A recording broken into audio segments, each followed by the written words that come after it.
ಎಲ್ಲರಿಗೂ ನಮಸ್ಕಾರ. ನನ್ನ ಹೆಸರು ಹರ್ಷಿಕಾ. ನಾನು ಮಂಜುಶ್ರೀ ಶಾಲೆಯಲ್ಲಿ 10ನೇ ತರಗತಿ ಎ ವಿಭಾಗದಲ್ಲಿ ಓದುತ್ತಿದ್ದೇನೆ. ಇದು ನಾನು ಒಂದು ಸಣ್ಣ ಕಥೆ ಹೇಳ್ತೀನಿ. ಸಾರಾಂಶ ತುಂಬ ಚೆನ್ನಾಗಿದೆ, ಕೇಳಿ.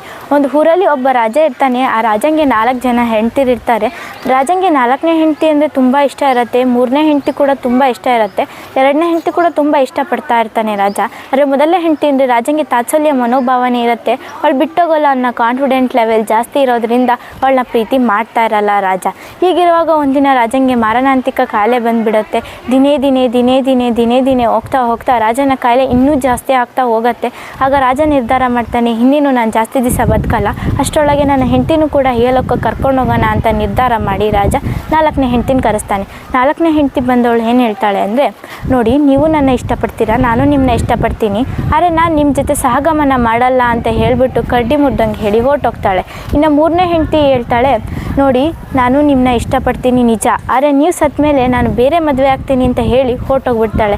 ಇನ್ನು 2ನೇ ಹೆಂಡತಿನ ಕರೆಸಿದಾಗ, ನೋಡಿ, ಧೈರ್ಯ ತಂದ್ಕೊಳ್ಳಿ, ನಾನು ನಿಮ್ಮ ಜೊತೆನೇ ಇರ್ತೀನಿ, ನಿಮ್ಮ ಕೊನೆ ಗಳಿಗೆವರೆಗೂ ಬರ್ತೀನಿ, ಆದರೆ ನಿಮ್ಮ ಜೊತೆ ಸಹಗಮನ ಮಾಡಲ್ಲ ಅಂತ ಹೇಳಿಬಿಟ್ಟು ಹೊರಟೋಗ್ತಾಳೆ. ಇನ್ನು ಮೊದಲನೇ ಹೆಂಡತಿ ಮೊದಲನೇ ಹೆಂಡತಿ ಏನಂತ ಹೇಳ್ತಾಳೆ ಅಂದರೆ, ನೋಡಿ, ನಾವು ನಿಮ್ಮ ಜೊತೆನೇ ಇರ್ತೀನಿ, ನಿಮ್ಮ ಜೊತೆನೇ ಬರ್ತೀನಿ, ನಿಮ್ಮ ಜೊತೆ ಸಹಗಮನ ಮಾಡ್ತೀನಿ ಅಂತ ಹೇಳಿಬಿಡ್ತಾಳೆ ಮೊದಲನೇ ಹೆಂಡತಿ.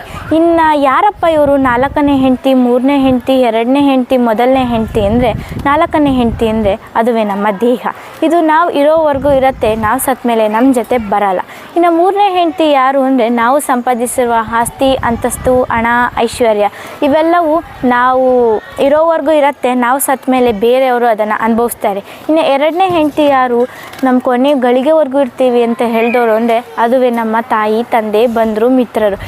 ಇವರೆಲ್ಲರೂ ನಮ್ಮ ಜೊತೆನೇ ಇರ್ತಾರೆ. ನಾವು ಸತ್ತ ಮೇಲೆ ಸಮಾಧಿವರೆಗೂ ಬರ್ತಾರೆ ಬೀಳ್ಕೊಡುಗೆ ಕೊಟ್ಟೋಗೋಕ್ಕೆ, ಆದರೆ ನಮ್ಮ ಜೊತೆ ಬರಲ್ಲ. ಇನ್ನು ಮೊದಲನೇ ಹೆಂಡತಿ ಯಾರು? ನಮ್ಮ ಕೊನೆ ಗಳಿಗೆವರೆಗೂ ನಮ್ಮ ಜೊತೆನೇ ಇರ್ತಾರೆ ಅಂದರೆ ಅದುವೇ ನಮ್ಮ ಆತ್ಮ. ನಮ್ಮ ಆತ್ಮ ಸಂತೋಷವಾಗಿ ಇಡಬೇಕು, ಎಲ್ಲದಕ್ಕಿಂತ ಶ್ರೇಷ್ಠ ಸ್ಥಾನ ಕೊಡಬೇಕು ಅಂತ ಯಾಕೆ ಹೇಳ್ತೀವಿ ಅಂದರೆ, ನಾವು ಸತ್ತ ಮೇಲೆ ನಮ್ಮ ಜೊತೆ ಬರೋದು ಆತ್ಮ ಮಾತ್ರ. ಯಾವುದೇ ನಾವು ಸಂಪಾದಿಸಿರುವ ಆಸ್ತಿ, ಅಂತಸ್ತು, ಹಣ, ಐಶ್ವರ್ಯ ಇವ್ಯಾವು ಕೂಡ ಬರಲ್ಲ ನಮ್ಮ ಜೊತೆ. ನಾವು ಸತ್ತ ಮೇಲೆ ನಮ್ಮ ಜೊತೆ ಬರೋದು ಆತ್ಮ ಮಾತ್ರ. ಈ ಕಥೆಯ ಸಾರಾಂಶ ಏನು ಅಂದರೆ, ಆತ್ಮಕ್ಕೆ ಸಂತೋಷವನ್ನು ಕೊಡಬೇಕು ಎಂಬುದೇ ಈ ಕಥೆಯ ಸಾರಾಂಶವಾಗಿದೆ. ವಂದನೆಗಳು.